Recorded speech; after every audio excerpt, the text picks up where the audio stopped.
What is up, soul family members? What is up? It's Shani with Healing Elements, and this may be a very lengthy podcast, but it's very important, I think, to tell the intricacies and all the details associated with this particular topic because of a few reasons. I have been asked via email or requests through friends, some family, soul family members, and the topic that had been requested is to share my in-depth, detailed experience regarding what is technically called in the spiritual community, spiritually woke peeps call it a shared death experience. So I am going to talk about my shared death experience. It was very profound, and what I went through at, of course, the exact minutes and hours and days leading up to my father's passing in 2011.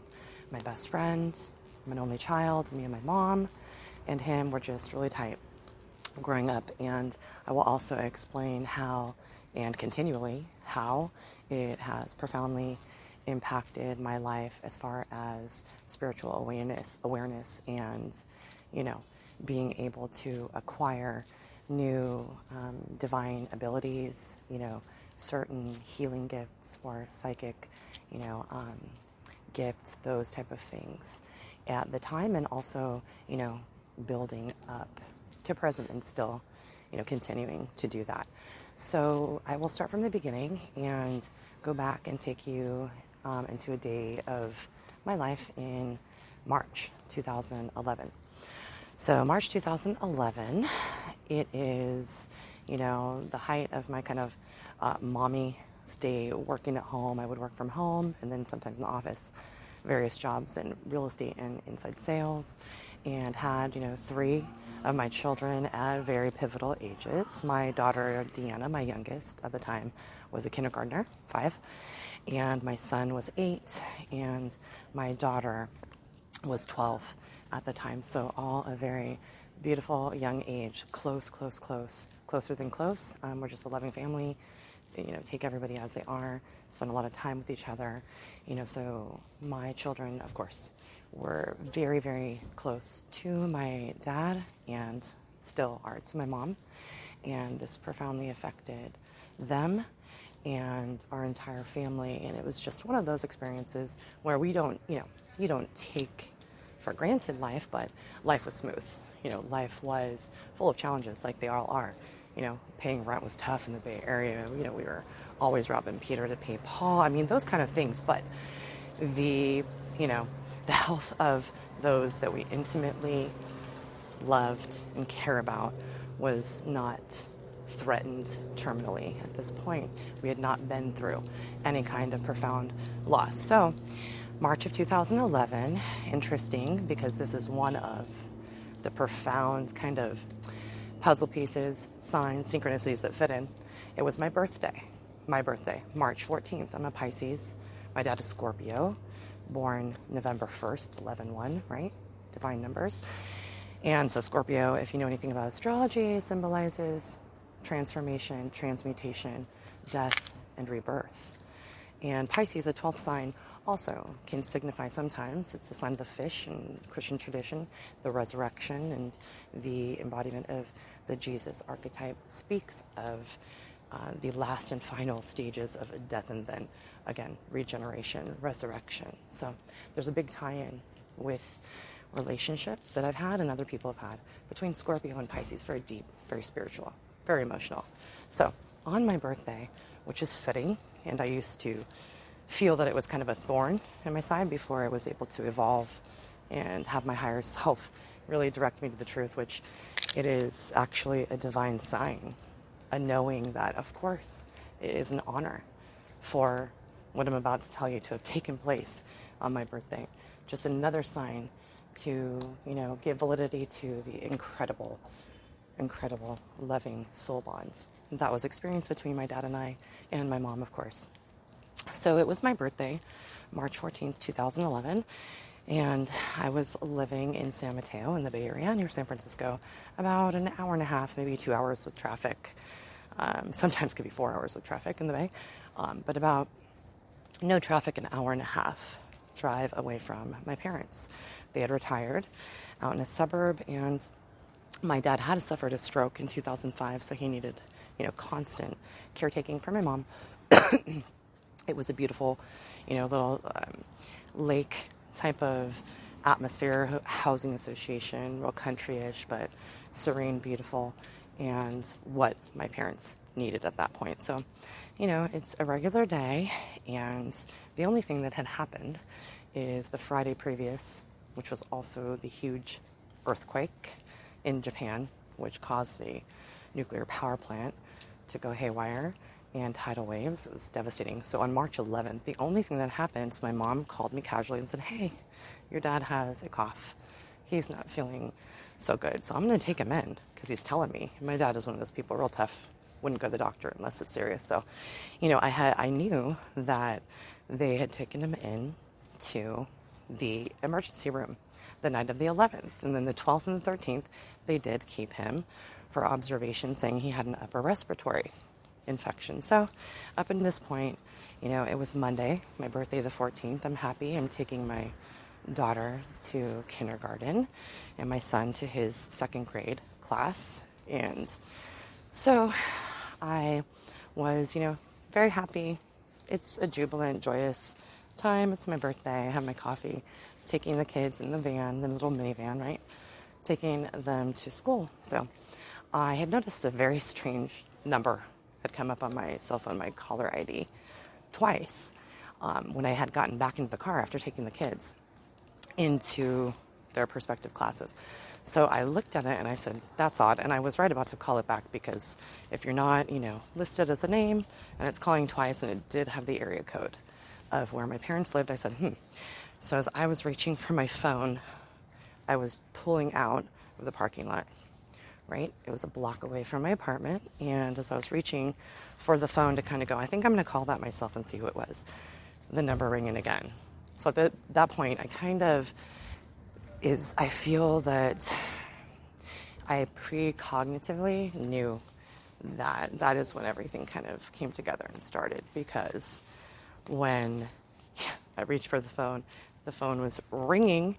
I instantly knew that I needed to pull over, even though I was a block away, and you shouldn't be talking to your cell phone. But back in the day, 2011, for sure, I would have picked up the phone, either on speaker or whatnot, and just continued driving the block it was to my apartment, to, work from home for the day. So I intuitively, I'll never forget it. This is when it began. I was guided, and intuitively in 2 seconds was guided to pull over.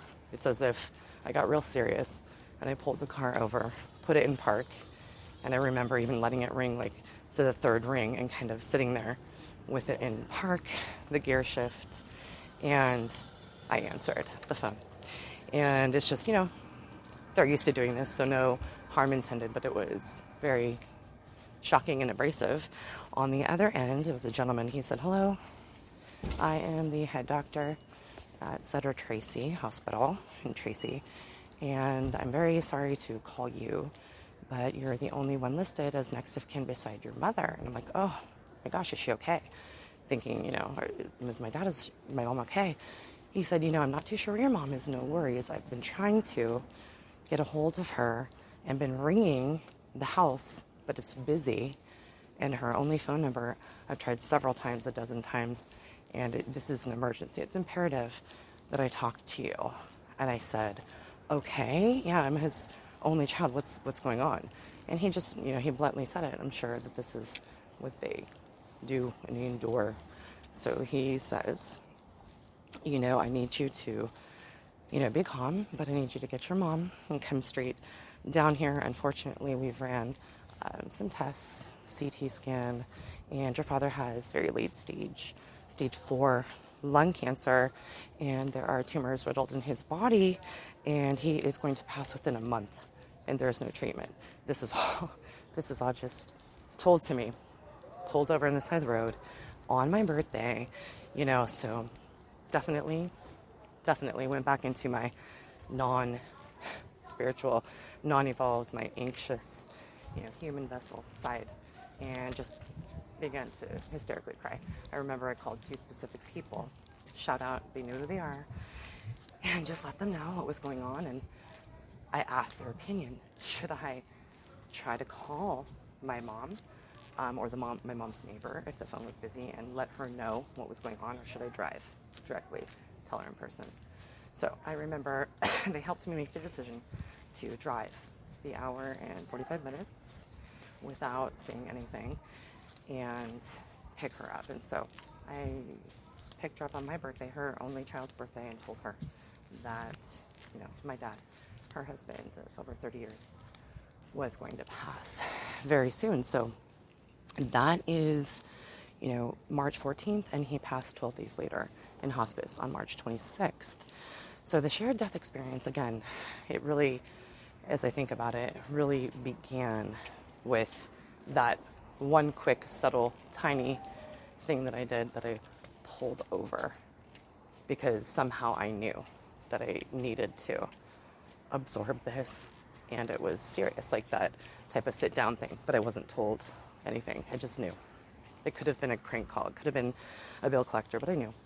So that was very subtle. And then there were many, many things that correlated with each other, signs, synchronicities, happenings, divine blessings, people helping, just different things that all were connected and definitely, were almost miraculous and angelic. But the things that I want to talk about sometimes are common denominators when people talk about near-death experiences or this type of scenario where someone they're intimately, connected with, and soul bond is so strong, and they experience similar things that I will say. So one of the most profound things is very common that I hear people talk about when they witness someone on a deathbed. It was absolutely stunning. It was the day before my dad passed away. So the 25th of March, he was in very bad shape. He was, lethargic, couldn't even lift a finger, comatose most of the time. He was suffering, but very much unable to be present and conscious most of the time. And he definitely could not lift his hands, as I said, or lift his body. But, I did not leave his side from my birthday. I spent the night in the the hospice, the entire time, sleeping in the room with him and waking up with him. And so the whole entire time, it was very, tragic, traumatic, and he was struggling.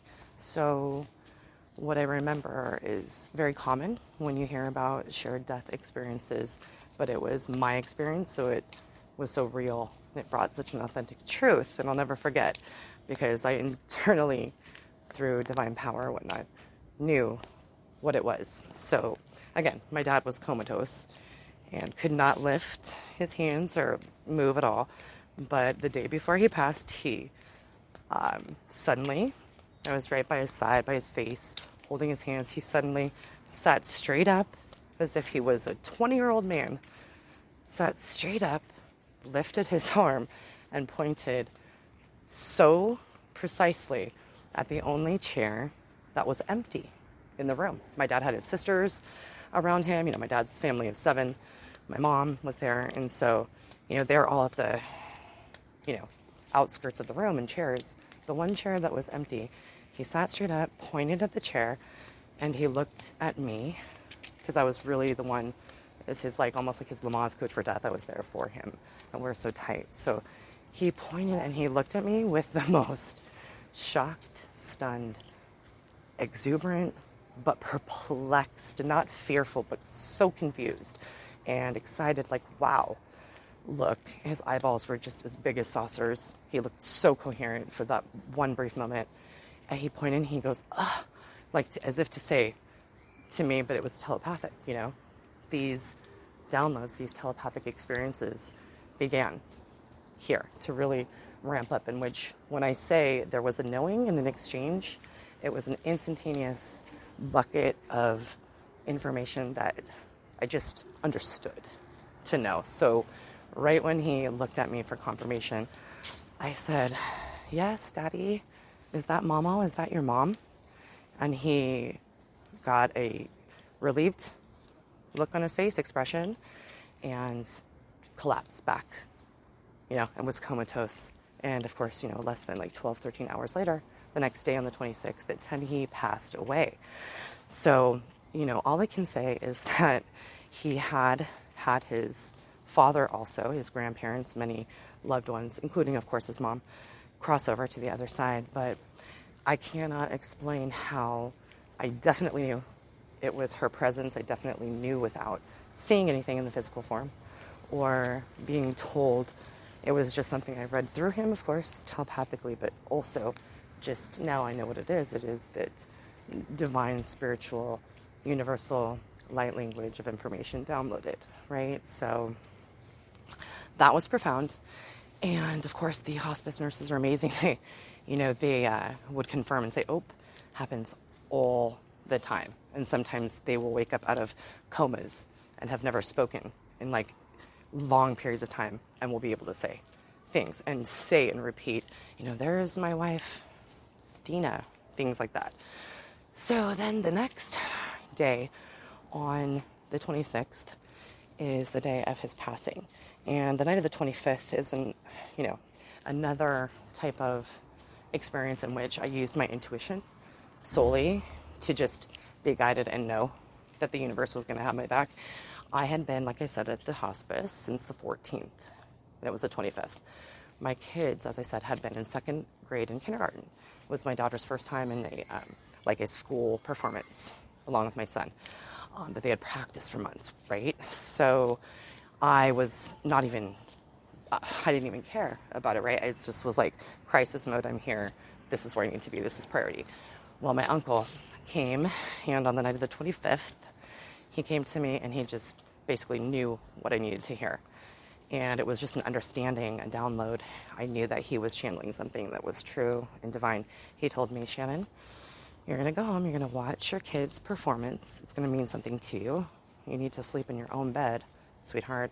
You need to get some good sleep and come back tomorrow." And I go, "Okay," because he's going to wait for me. And he said, "Yes, that's what I was going to tell you. He will wait for you." And I go, "Okay."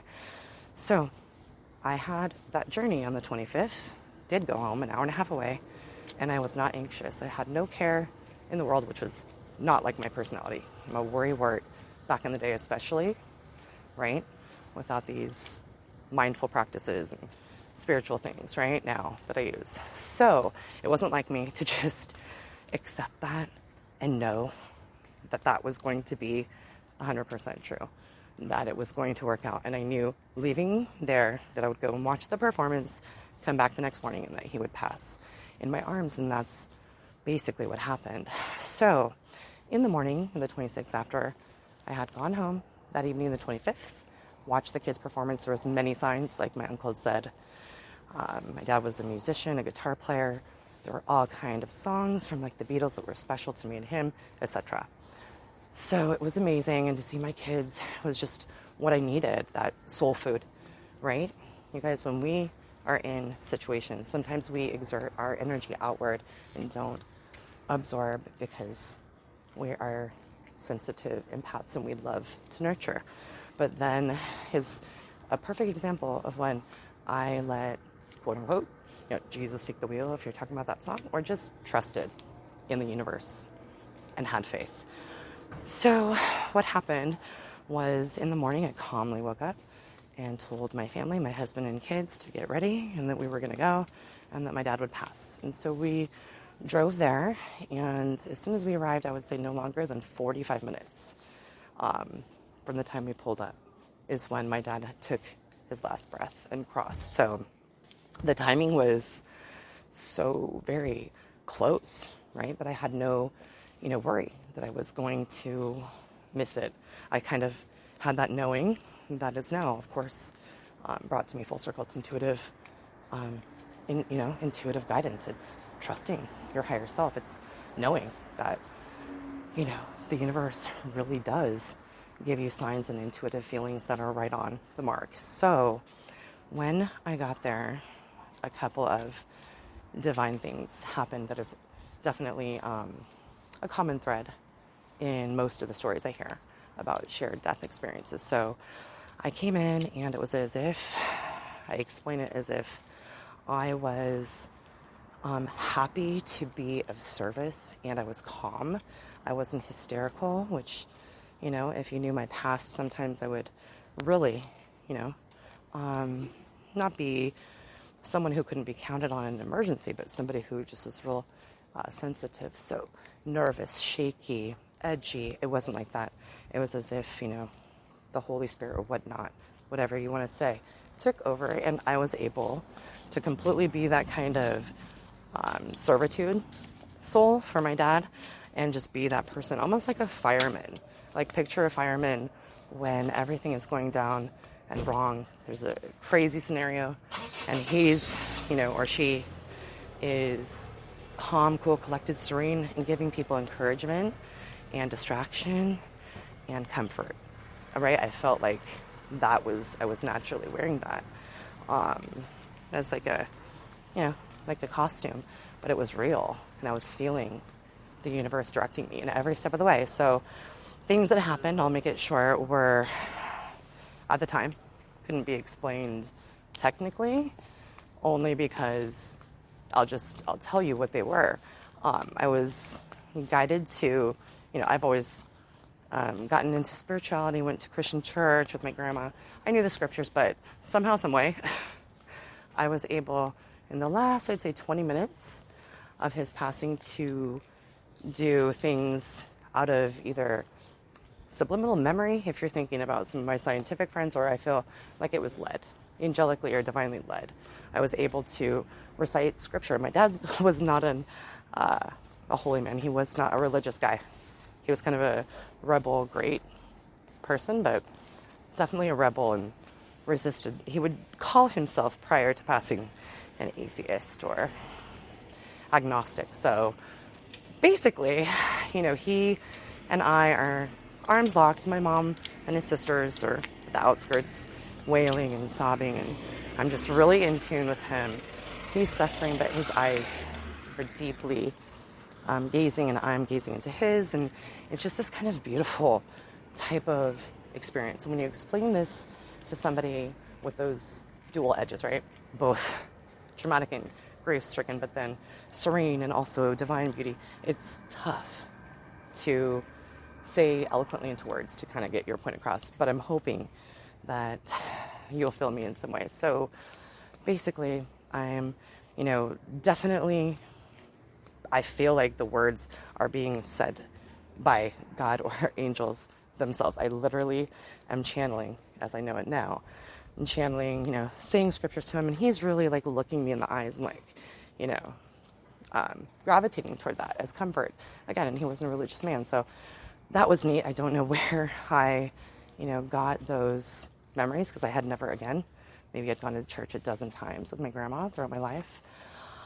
Never studied or were, brought up in a religious household. So that was something that I cannot explain, and could not do that after on cue.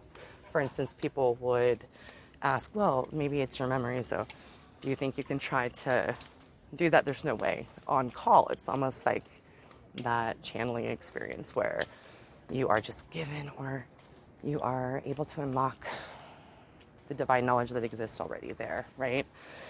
So then comes, the part in which he is leading up to the last minutes of his death, and I just again was overcome by a mystical kind of a fog, a veil, a capability in which I just started on key. I'm not really a singer. He's a musician, played guitar, but I started singing a song that I had only heard probably 2 times, and if I had heard it more, it would be, I would only know the chorus.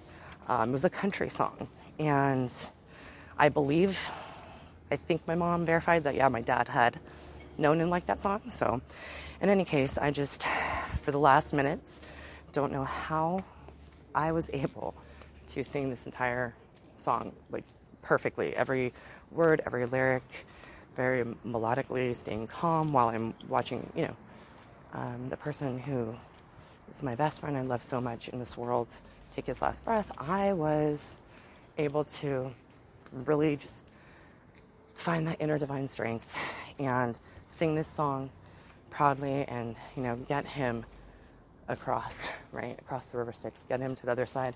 I was singing this song and it is beautiful. And afterward, of course, it dawned on me, and that's one of those spiritual awareness epiphanies. You're like, wow, it is a country song. I kind of like country, but I would not have ever turned on a radio station for it. So again, if I had heard it like in a restaurant or whenever, it would only be the chorus. But this is how deep it is. The song is perfect for the situation. It says, the lyrics says, if you get there before I do, don't give up on me. I'll meet you when my chores are through, but I don't know how long I'll be. But I'm not going to let you down. Darling, wait and see. Because until now and then, until I see you again, I'll be loving you. Love me. So there's other, lyrics and parts of that song. And I just remember feeling the power of source, of the divine, of the creator of the universe. Just really angelic. Just feeling that special type of magical, ethereal, spiritual love while I was exchanging these deep, deep, heartfelt, of course, emotional gazes with my dad. And so the next thing I know, it was the same concept as the way I knew that my dad had seen his deceased mother, right, and pointed to her. I knew and I felt a separation. I felt an actual thickness of the air. I felt and experienced the presence of the separation of the soul body that was within my dad's quote-unquote vessel, and felt its direction rise up and swish up high to the ceiling. And after that, I literally looked at my dad's body, and I remember saying out loud, he's not in there. That's not my dad, So that was profound, because that is about the hardest thing I feel about the actual passing away, the death, that I can not put into words eloquently. It was something in which people have described, simply as you just could tell that there was nothing left of the person. I felt the essence, the energy, the connectivity instantly move from being close to me, and felt it rise, and then there no more. And since then, I've been able to, of course, on cue, luckily, and very grateful for being able to call now on his spirit. He's with me always, and able to call and get guidance and signs, all kind of things now. But I remember at the time going, oh my gosh, what does that mean? I'm not going to feel that again, that connection, that symbiotic, intertangled presence that you're with them. But no, I had to, of course, go through a lot between then and now to get to the point where now it's like I can and feel that same presence and essence, like enveloping me. So that is everything regarding the actual hospice stint and the, death itself. Those are everything regarding the shared death experience for that. It goes on and on and on, and I feel like I could talk for 4 hours about what type of abilities and gifts that I, started to have, just come on right away, and without my choice, without me engaging or trying to pursue any kind of spiritual gifts, right? And they still are, I'm still being affected, and the abilities and gifts are still coming on even, as we speak. And I feel that it definitely was a portal or a opening, a, realization or breaking of, the veil during that 2011 experience. I have never been the same, and I've, fought it. I've tried to escape from it with substance. I have, ran from it. I've absorbed and, accepted it, and then rebelled, and then most recently, 2016, went on a journey of just totally surrendering. And I just surrender to the process, right?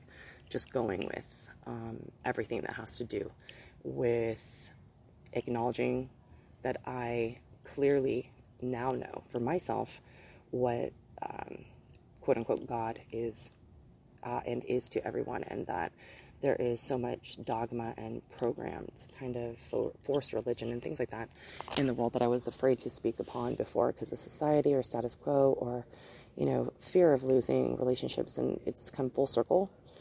If anybody has gone through a spiritual awakening, you'll know what I mean. But that being said, so many things started happening right away. So with this shared death experience with my father, less than a week after, things started to happen that, to be honest, in the beginning, because I was, grieving and processing and all that too, overwhelmed, I really was fearful. Like, wait a second, how can this be happening so many times now when I've always been sensitive to spirit and, felt that I had somewhat psychic abilities, etc. Never had practiced anything as a spiritual healer, but so little things that would be considered insignificant if they weren't in abundance would happen to me within the first week. And, ever since thereafter, I remember having dreams, clear dreams, that would just be a scenario with different people, real people in the life at that time I interacted with.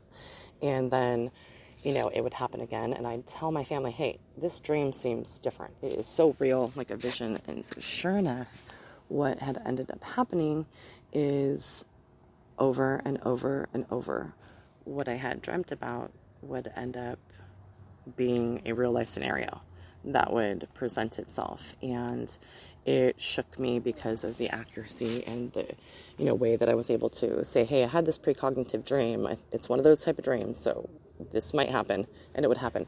So those things, precognition, psychic feelings or guided notions and acting upon them would happen.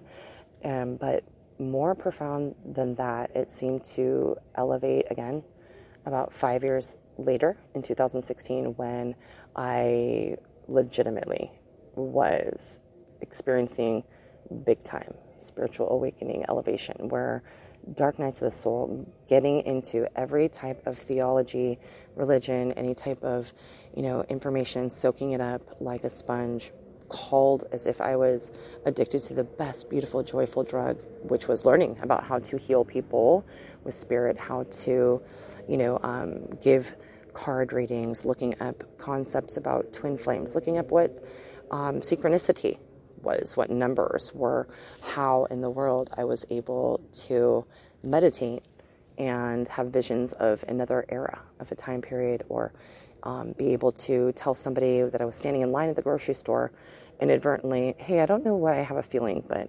I have to tell you, if you have a grandma and her name is this, and she is this birthday and past, they love you. I mean, just things like that I would normally feel uncomfortable or maybe untrustworthy of my intuition to let loose. I was being called upon to really stand out and sit and stand in my authentic higher self, which had been unveiled, raveled after my dad's passing. And so, since then there's been so many different, paths and little I'd say like subcategories or sub skills that I've acquired and gone into. And, it's just beautiful to add to the repertoire and to be more and more and more comfortable with them. It's a work in progress. We all are, right? Especially in times like this 2020 year, dealing with fighting off everything that everyone is, anxiety, depression, and just having to really dip into practicing what I preach, meditation and mindfulness, and being able to actively work with my angels and spirit guides during meditation and have faith and know that even if I'm not shown a sign for a long time, it is what it is. The truth is spiritually enlightening love. And I have been able to definitely affect people in a positive way. And every time I do that, it is as if I'm getting paid, in more significant value than anything monetary could ever give to me.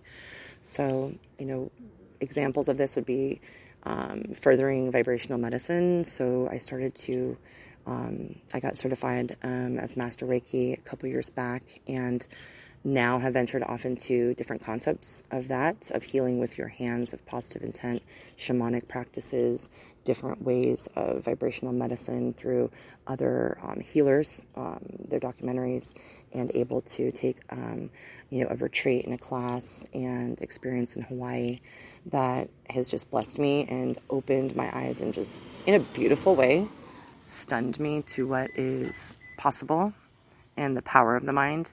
And the truth that healing is not just with physicians and medicine. It really has a lot to do and is correlated, so intertwined with our state of mind, our attitude, our positive or negative intents can create or relieve disease or pain. So I've been able to, do things like heal my own pain and chronic pain.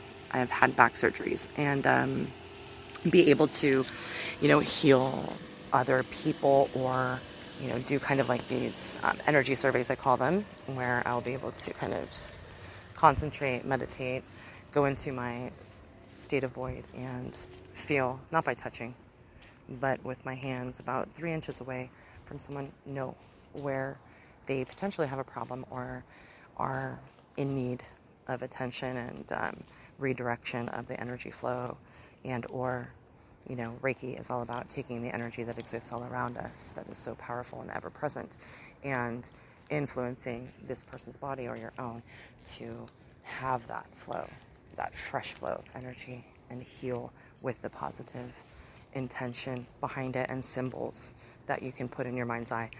So things like that, and of course being more and more helpful in the way of when I give readings, not just using the tarot or oracle cards or astrology itself, but going more so on my higher self, the guidance, the intuitive vibes and channeled, downloaded messages that I receive.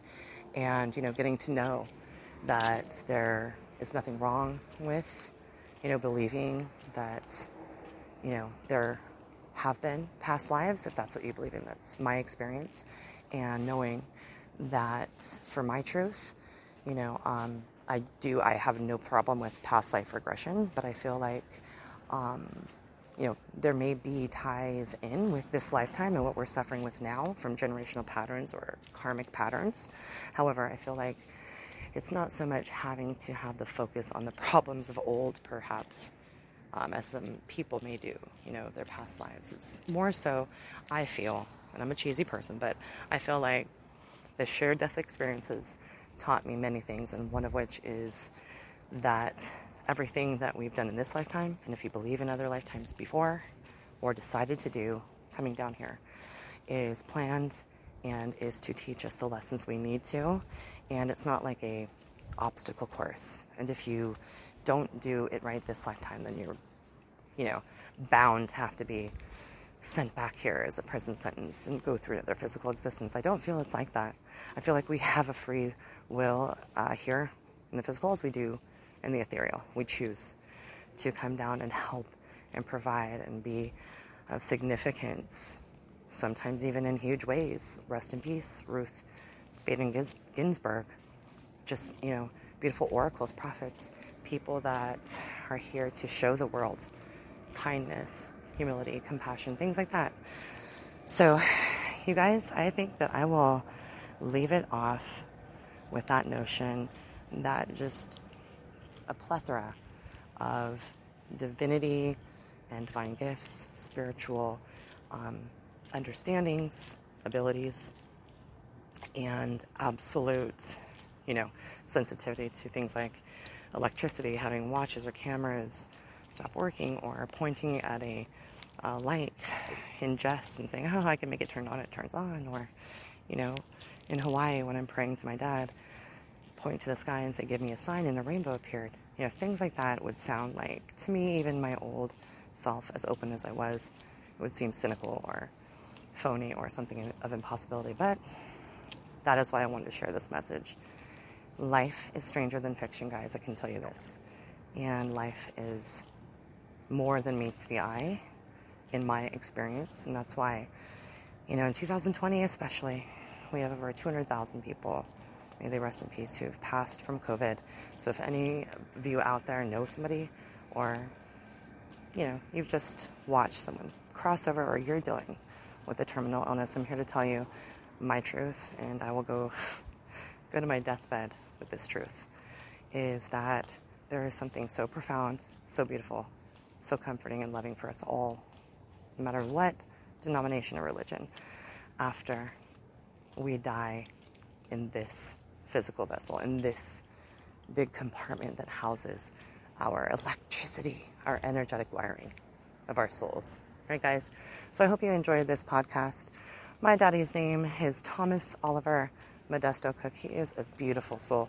I try to keep him in his memory and talk about him a lot on my channel, and otherwise because I'm comfortable. It's just something that is a profound part of my journey. So may he rest in peace. 11/154 to 3/26, 2011, and may all of you rest in peace out there, and just know that there is something so profoundly beautiful on the other side. Blessings, love, and light, guys.